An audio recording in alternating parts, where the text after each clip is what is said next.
Praise the lord, హల్లెలూయా. దేవుడి నామానికి స్తోత్రాలు. మీ అందరికీ నా వందనాలు తెలియజేస్తున్నాను.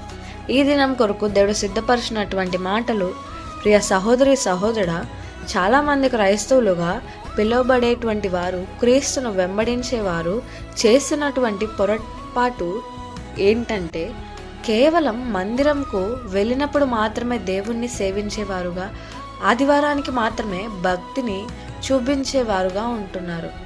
అంత మాత్రమే కాదు, దేవుని మాటలు ప్రోత్సాహకరంగా చెప్పేవారు ఉన్నప్పుడు వారి ఎదుట మాత్రమే భక్తిని ప్రదర్శించేటువంటి స్థితిలో ఉంటున్నారు.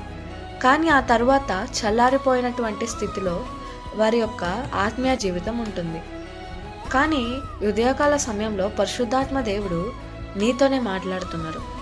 యేసు ప్రభులు వారు ఈ భూమి మీద నరవతారిగా తండ్రి చిత్తాన్ని మాత్రమే నెరవేర్చడానికి వచ్చారు.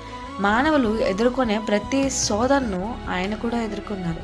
ఏ రీతిగా అంటే, ప్రతిదినం రాత్రివేళ తండ్రికి ప్రార్థించడం ద్వారా చివరి వరకు సిలువలో ఆయన్ను హింసించిన వారిని కూడా క్షమించగలిగేటువంటి వారుగా ఉన్నారు. ఎందుకంటే తండ్రి చిత్తాన్ని నెరవేర్చుట ద్వారానే, అదే రీతిగా నీ జీవితంలో కూడా భక్తి, విశ్వాసం కేవలం మనుషులు నిన్ను ప్రోత్సహించడం ద్వారా ఆధారపడి ఆయన చిత్తాన్ని ఎప్పుడైతే నువ్వు నెరవేరుస్తావో అప్పుడు ఉద్రేకపరిచే ఆత్మ నీలో పనిచేయదు.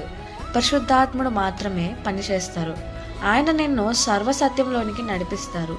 ఆయన నీలో ఎల్లప్పుడూ నీకు తోడుగా ఉంటూ నిన్ను నడిపించేటువంటి గైడెన్స్గా ఉంటారు.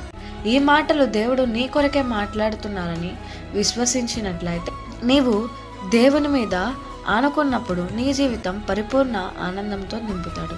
అట్టి కృప దేవుడు నీకు దయచేయునుగాక. ఆమేన్.